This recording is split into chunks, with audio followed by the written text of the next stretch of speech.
I'm so grateful for you. That might be a peculiar opening to most people for a podcast episode, but I am. I'm grateful for you. I'm grateful for this space. I believe podcasts, as with social media and as with every area of our lives, that what we make it, and we can make them powerful, influential spaces for love, for justice, for greatness, and for glory. And so here I am, a week before my 45th birthday. Today is Monday, February 22nd. I'm excited to be with you, to be sharing with you, to introduce a special collection of podcast episodes. Let Your Life Be Your Sermon podcast episodes focused on conversations in my garden. I'm welcoming you into conversations with some people who I talk to on a regular basis, who inspire, who encourage me, who help me elevate my thinking, who help me love more deeply and care more profoundly, who inspire me to be intellectual, but to also be tapped into my emotions and understanding how to be love and how to walk in love and how to, as the title of my podcast says, let my life be my sermon. So I'm welcoming you, thanking you for being here, for being a part, no matter how you're watching, how you're tuning in, how you're listening. I want to share some of what these 5 podcast episodes will be about. Conversations in My Garden is from this concept that each of us has a garden. Some of us, we often think about our weeds in our gardens. There are a lot of messages out there about haters and enemies and people who aren't for us. But this podcast series will encourage us to think about the blessings in our garden as well. What in your garden, your life is feeding you? What in your garden is encouraging you? What in your garden is sustaining you?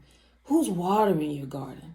Do you water your own garden? That's a question I've had to ask myself. Often I was dependent on other people to water my garden, and I had to start to ask the question, what am I doing to sustain myself, to sustain my own mental health and my own spiritual health and my own light and love and well-being, to center myself in understanding who I am, to tap into the Christ in me, the Spirit in me that will allow me to live fully and to set an atmosphere.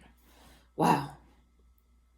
Much of what we'll talk about in these 5 podcast episodes will be about how the way we tend our garden allows us to set an atmosphere.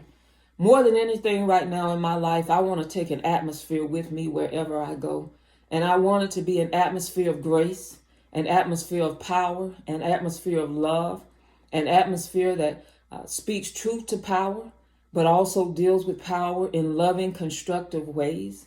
An atmosphere that shifts systems and brings down unjust constructs and looks at society and says, wherever I go, society, I'm going to bring with me who I am. So I'm going to have to cultivate my garden and plant things in my garden that grow more wisdom in me and more joy in me and more understanding in me, and that allow me to, when I encounter hate, to bring love, right?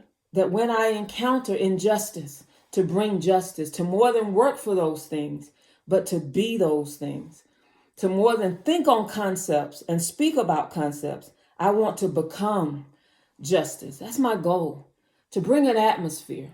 As I get closer to this birthday, over the last 5 years in particular, I have been shifting in my time that I spend encouraging myself.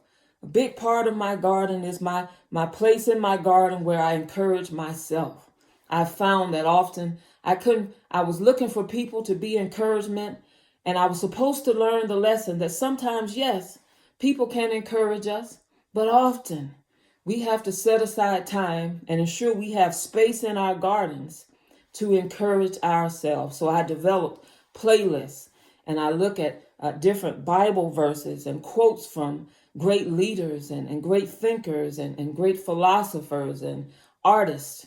And I pay attention to those. And then I have books that I read. And then I have mantras that I say to myself to encourage me. Because I can't go out and keep encouraging other people unless in my garden I establish a space where I encourage myself, just me and Christ and Holy Spirit sitting at a table saying, let me pour into Vanetta.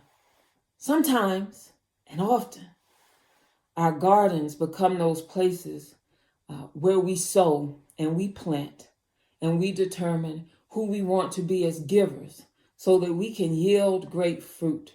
I believe that giving is a spirit. Giving is a key and essential part of my garden.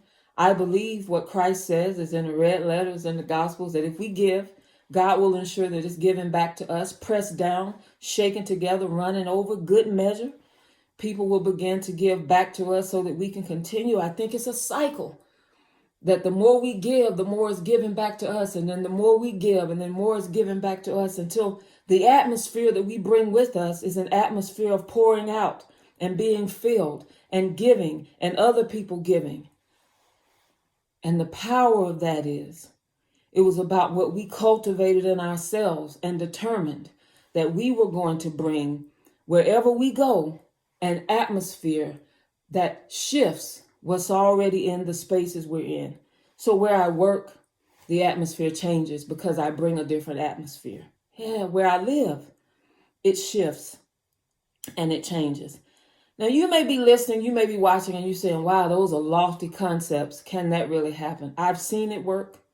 And I've seen where when my posture changes and when I'm going to determine that I'll bring the positive, powerful part of who I am, no matter where I go, that if I say my behavior and how I treat people isn't contingent on how people treat me, then I am bringing an atmosphere that shifts the atmosphere that already existed.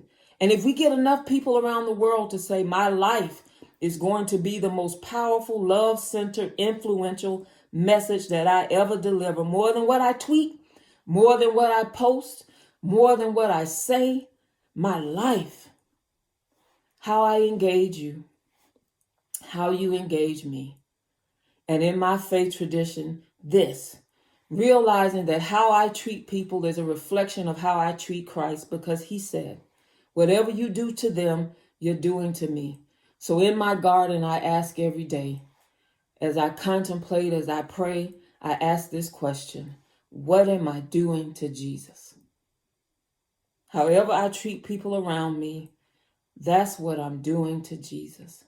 That's a powerful question for me. What am I doing to Jesus?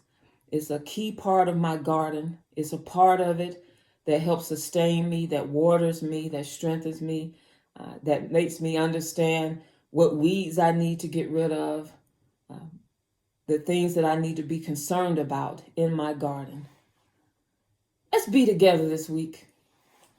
I hope that you're able to tune in to catch each episode, each special Let Your Life Be Your Sermon episode from the series Conversations in My Garden. And I end the way I started. I'm grateful for you. Grace and peace to you.